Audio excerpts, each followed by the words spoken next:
Bismillahirrahmanirrahim. Assalamualaikum warahmatullahi wabarakatuh.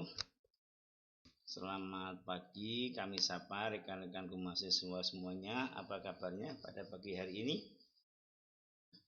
Semoga rekan-rekan semua dalam keadaan sehat sehingga dapat mengikuti perkuliahan pada pagi hari ini dengan baik. Juga tidak lupa kami sapa rekan-rekan Bapak Ibu dosen pendamping, apa kabarnya pada pagi hari ini? Alhamdulillah, semoga kita semua dalam keadaan sehat, keadaan baik, sehingga kita mampu melakukan kegiatan belajar mengajar untuk mata kuliah ekonomi internasional. Baik Bapak Ibu yang kami hormati, pada pagi hari ini, pada kesempatan ini kita mengambil materi pokok bahasan tentang neraca pembayaran.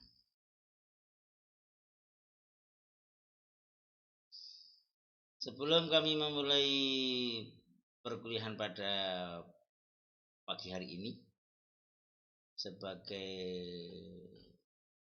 langkah awal perlu kami sampaikan tentang tujuan pembelajaran dari kita mempelajari materi pokok bahasan tentang neraca pembayaran. Adapun tujuan pembelajaran kita mempelajari materi pokok bahasan tentang neraca pembayaran, yaitu yang pertama, mahasiswa diharapkan mampu mengerti apa itu neraca pembayaran. Yang kedua, mahasiswa mengerti apa yang dimaksud dengan transaksi dalam neraca pembayaran. Dan yang ketiga, mahasiswa mengerti apa arti penduduk dalam perdagangan internasional. Itu rekan-rekan semuanya, juga Bapak Ibu pendamping, terkait dengan tujuan pembelajaran kita mempelajari materi pokok bahasan tentang neraca pembayaran. Baik Bapak Ibu semuanya, sebagai pendahuluan perlu kami sampaikan bahwa dalam perdagangan antar negara antara negara satu dengan negara yang lain, pembayarannya uang pembayarannya tidak sama. Berkali-kali saya sampaikan bahwa kalau terjadi transaksi perdagangan antara negara satu dengan negara yang lain, akan mempunyai implikasi yang bermacam-macam. Beda dengan perdagangan domestik atau perdagangan dalam negeri. Nah, hari ini kita bicara tentang neraca pembayaran. Apa sebetulnya neraca pembayaran itu? Neraca pembayaran suatu negara adalah catatan yang sistematis tentang transaksi ekonomi internasional antara penduduk negara satu dengan negara yang lain. Dalam pembahasan yang terdahulu, saya selalu menyampaikan bahwa terjadinya transaksi antara negara satu dengan negara yang lain itu tidak hanya bisa dilakukan antara yang menjual dan membeli. Tidak hanya mutlak dilakukan antara pengekspor dan pengimpor, tapi ini peran negara sangat besar. Peran negara sangat dominan. Nah, pada kesempatan ini kita ingin mengupas lebih mendalam terkait dengan pola perdagangan antara negara satu dengan negara yang lain, yang akhirnya apa? Kita bicara tentang neraca pembayaran.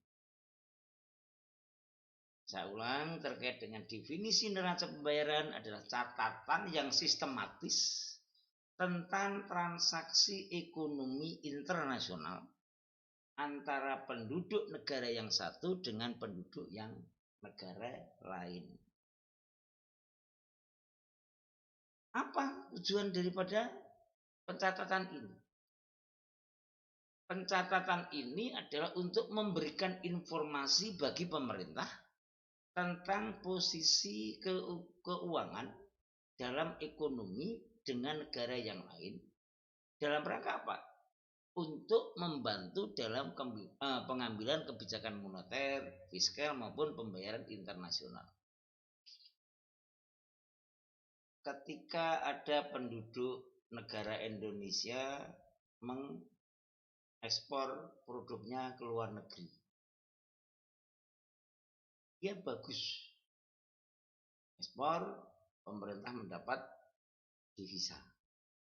Mengekspor, mendapat pendapatan dari pembayaran syarat-syarat ekspor. Tarif misalnya, ada pembayaran-pembayaran yang lain. Nah, ketika terjadi transaksi perdagangan antara negara satu dengan negara yang lain, di mana berkaitan dengan devisa. Ya. Kalau kita banyak mengekspor produk, berarti devisa negara kita meningkat. Tetapi kalau kita banyak yang mengimpor, berarti devisa kita berkurang atau terserap. Nah, ini penting bagi pemerintah dalam rangka apa? Untuk mengetahui informasi posisi devisa itu seperti apa. Dalam satu negara, Indonesia kita aja mudahnya ya, kita mengekspor tapi juga mengimpor. Tetapi pada sisi yang lain, Indonesia utangi banyak.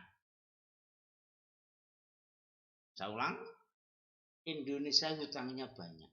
Kalau kita tidak mengerti, tidak mengetahui pemerintah tentang informasi posisi keuangan, kita banyak mengimpor barang, sementara kita juga punya tanggungan cicilan utang internasional. Kita punya tanggungan utang World Bank misalnya. Kita tentunya tanggungan utangan dari China. Karena bos itu masih hutangnya banyak. Inilah pentingnya kita membuat atau mengetahui tentang neraca pembayaran kita. Nah, kalau tadi di depan kami sampaikan bahwa perdagangan transaksi ekonomi internasional yang melibatkan penduduk negara satu dengan negara yang lain. Ingat, transaksi perdagangan internasional dilakukan oleh penduduk negara satu dengan negara yang lain. Meskipun dilakukan oleh penduduk, tetapi peran negara tetap dominan. Kita nggak bisa melakukan transaksi perdagangan antara negara, kita tidak bisa menjual produk kita ke luar negeri kalau tidak melibatkan pemerintah. Kita dianggap ilegal. Nah, sebetulnya penduduk negara itu dalam melakukan perdagangan internasional itu siapa sih? Apakah Pak Jailani? Apakah Pak Edwin? Atau Bu Risma? Atau Bapak yang lain? Atau rekan-rekan mahasiswa? Nah, makna daripada penduduk ini mancanya hilang ya tentunya. Makna penduduk dalam perdagangan internasional adalah bisa berupa atau bisa berarti individu perseorangan. Banyak saya contohkan teman saya yang di Solo yang mungkin menjadi contoh, selalu saya beri contoh itu, dia adalah eksportir karak dan intik, sepele atau berikutnya. Tapi dia mau rangkul pelaku-pelaku UKM di Solo Raya. Ekspornya satu orang.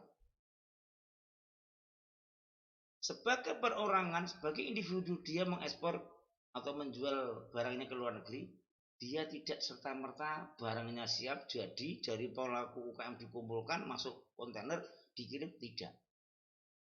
Bahkan ada kawan ya, Pak Profesor Sutanto dari UNS itu, dia dosen guru besar MIPA, tetapi komitmennya terhadap UKM Masya Allah. Dia selalu membuat tiap tahun itu Expo to Ekspor. UKM yang ada di Solo Raya, binaannya Unisri, UNS, binaannya Pemda, dikumpulkan semua. Karena beliau lama di luar negeri, kuratornya dipanggil ke Solo. Produk-produk langsung dikurasi, dinilai maksudnya. Nah, yang mengekspor karena Pak Prof Sutanto lama di luar negeri punya nama yang baik, Pak Sutanto mengenalkan antara penjual UKM dengan pedagang besar di Perancis. Tetapi ketika mau mengekspor tetap melibatkan pemerintah, dalam hal ini pemerintah daerah maupun pemerintah nasional, pemerintah RI, individu. Yang kedua, makna daripada penduduk dalam pengekspor ataupun perdagangan internasional bisa berupa badan hukum, bisa PT, bisa CV, bahkan koperasi juga bisa. Untuk makna penduduk yang satu dan yang kedua ini relatif gampang. Artinya apa?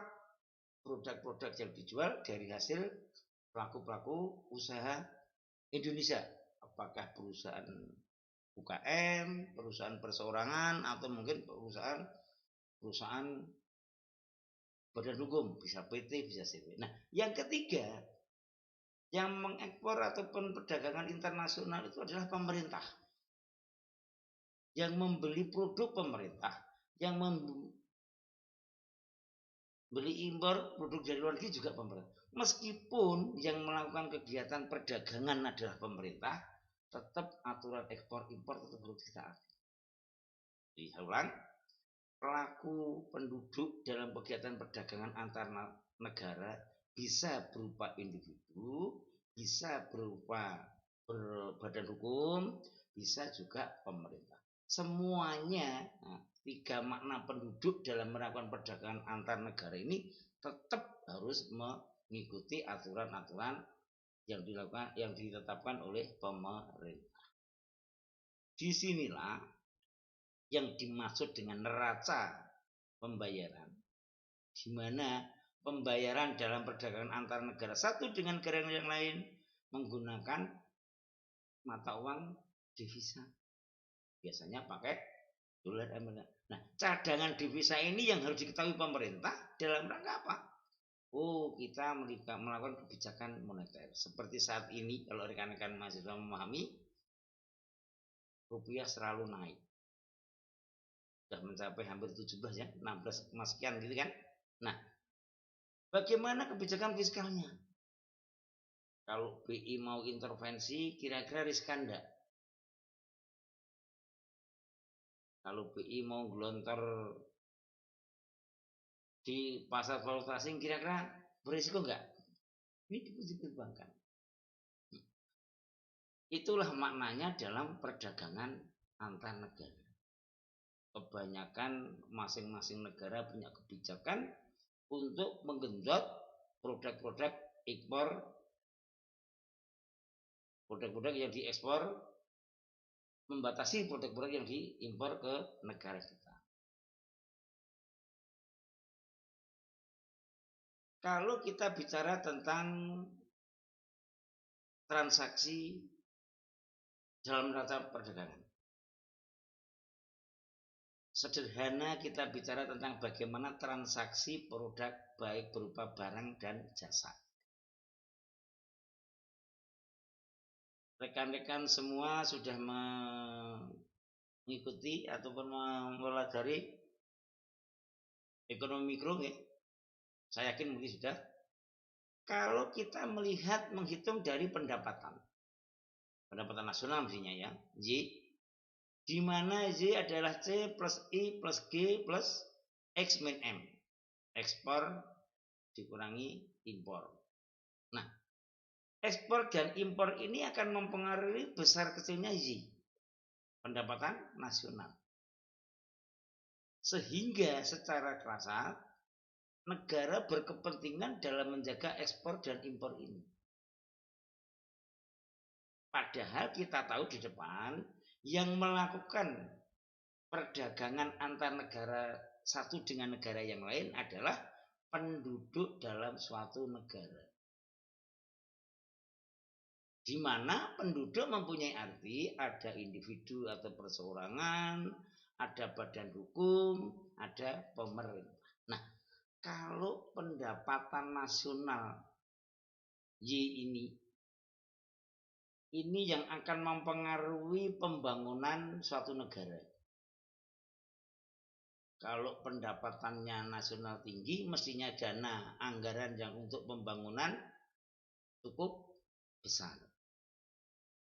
Tetapi sebaliknya ketika anggaran pendapatan nasional Y ini turun, alokasi untuk pembangunan juga berkurang. Nah, disinilah pentingnya ekspor dan impor, di mana ekspor dan impor inilah yang akan mempengaruhi yang namanya neraca pembayaran.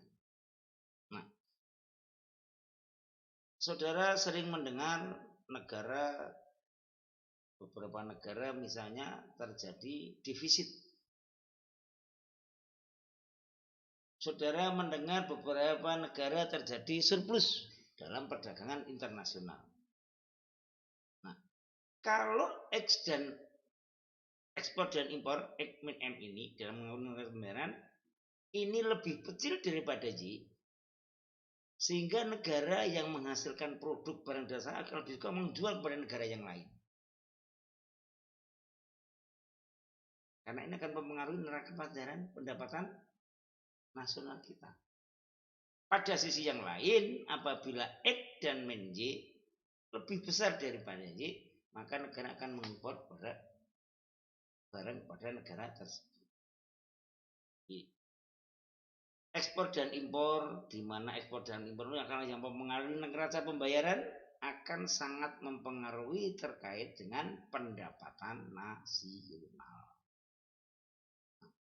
Kalau kita bicara tentang transaksi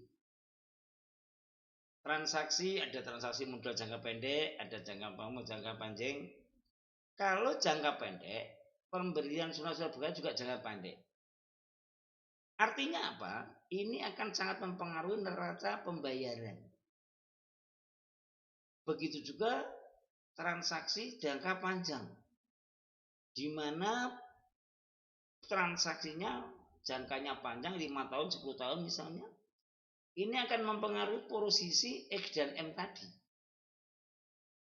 Devisanya ini sudah dihitung tahun sekian, sementara pembayaran masih 5 tahun yang akan datang. Ini tidak dihitung, ternyata tahun depan sudah terjadi transaksi. Nah, transaksi modal jangka pendek dan jangka panjang ini juga akan mempengaruhi terjadinya neraca pembayaran.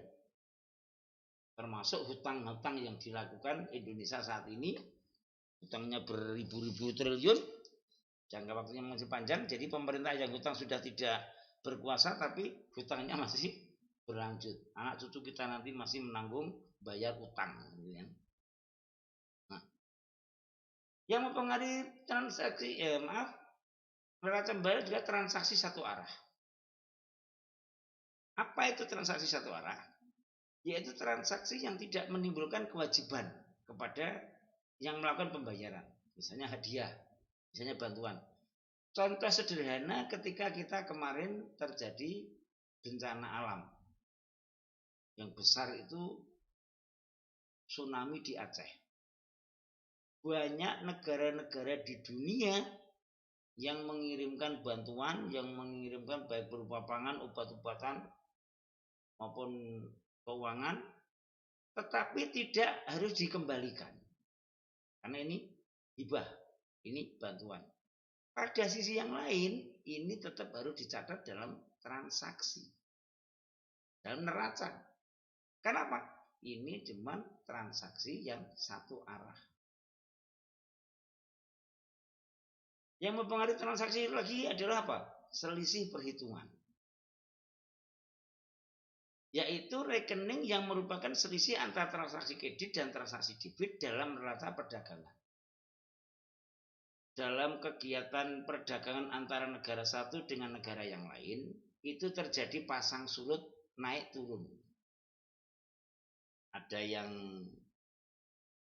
surplus, tapi juga ada yang defisit. Nah, dalam perhitungan tahunan ini terjadi selisih perhitungan. Bisa bisa defisit, bisa juga surplus. Kalau surplus berarti menambah devisa untuk tahun anggaran yang akan datang. Tetapi kalau defisit kurang, berarti kita menambah perhitungan hutang untuk tahun yang akan datang. Ini akan mempengaruhi posisi neraca perdagangan. Paham ya? Selain itu, ada lagi yang mempengaruhi neraca perdagangan adalah dana lalu lintas moneter.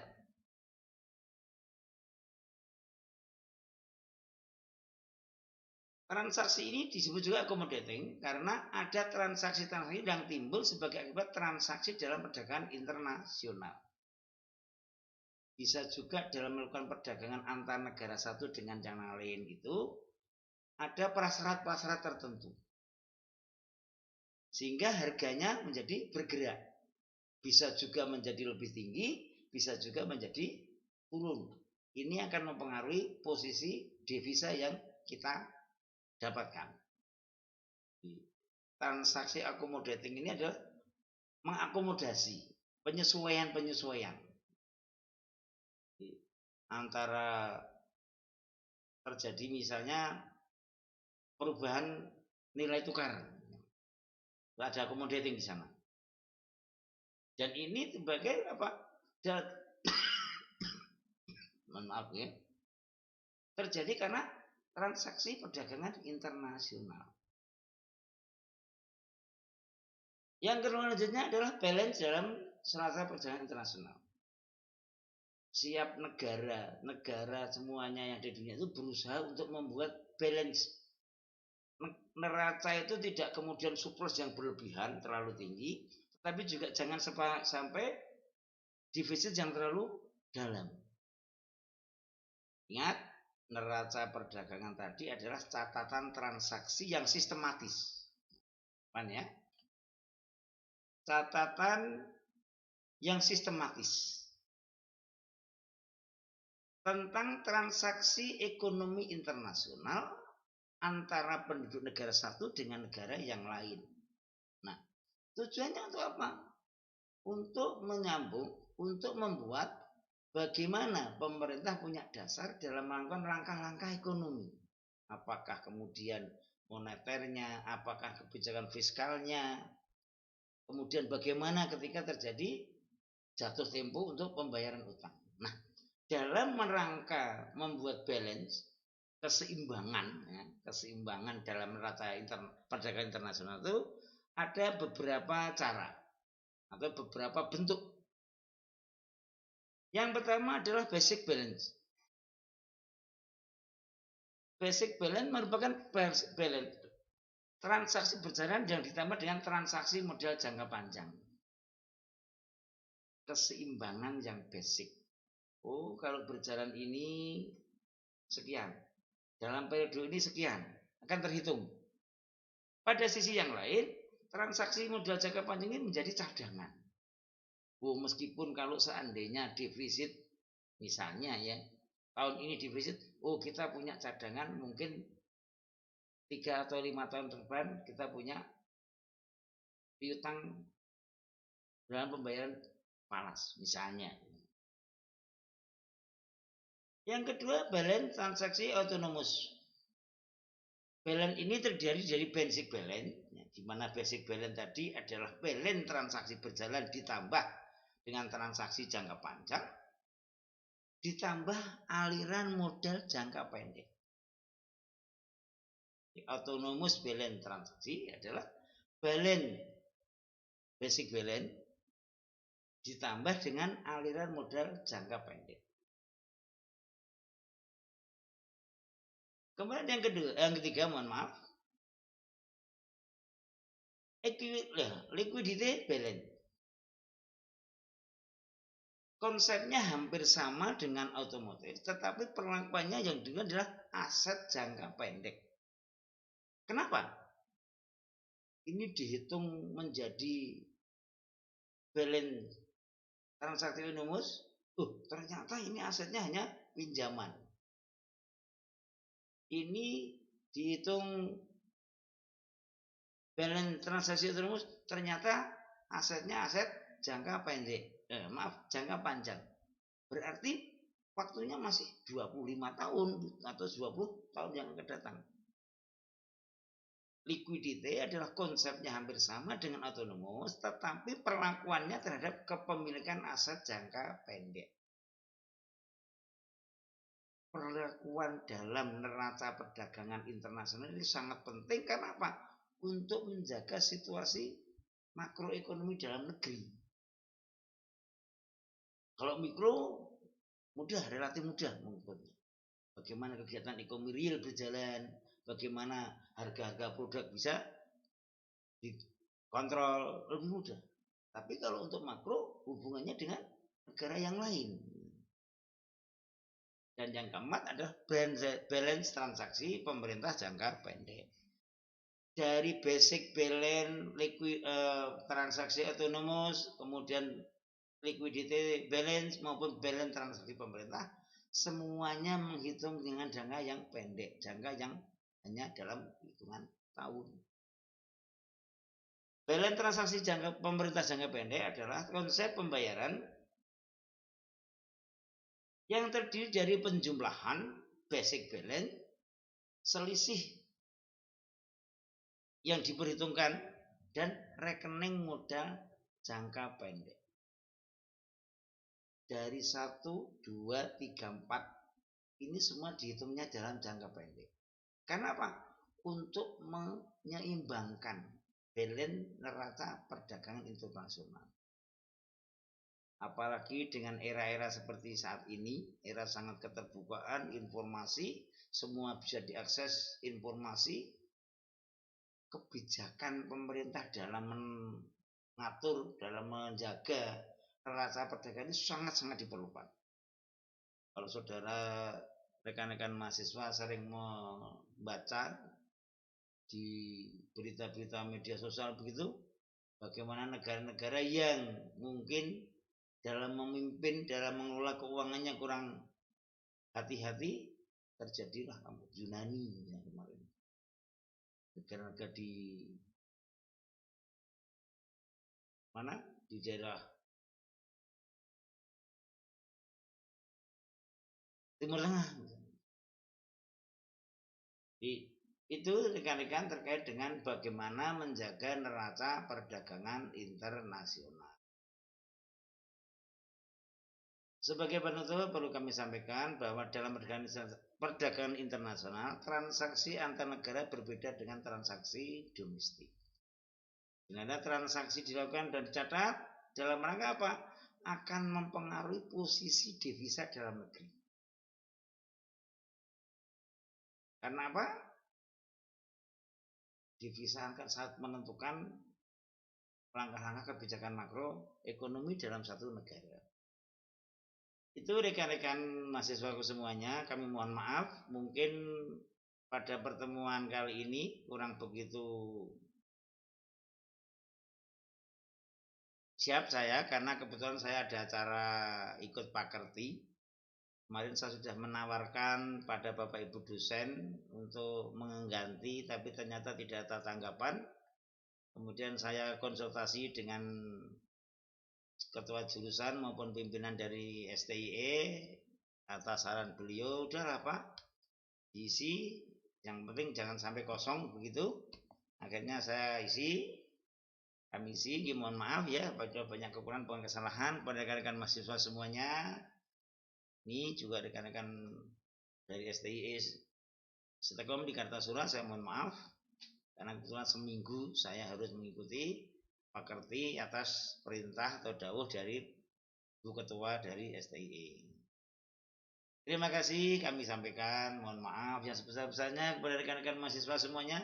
Kami mohon maaf, mungkin pada pertemuan yang ke-7 ini kami kurang maksimal ya, karena tugasnya banyak di pakerti itu. Juga kami informasikan bahwa untuk ini minggu depan atau pertemuan yang selanjutnya kita sudah UTS, ujian akhir tengah semester. Untuk materi UTS-nya ya pertemuan pertama sampai pertemuan yang ke-7 ini.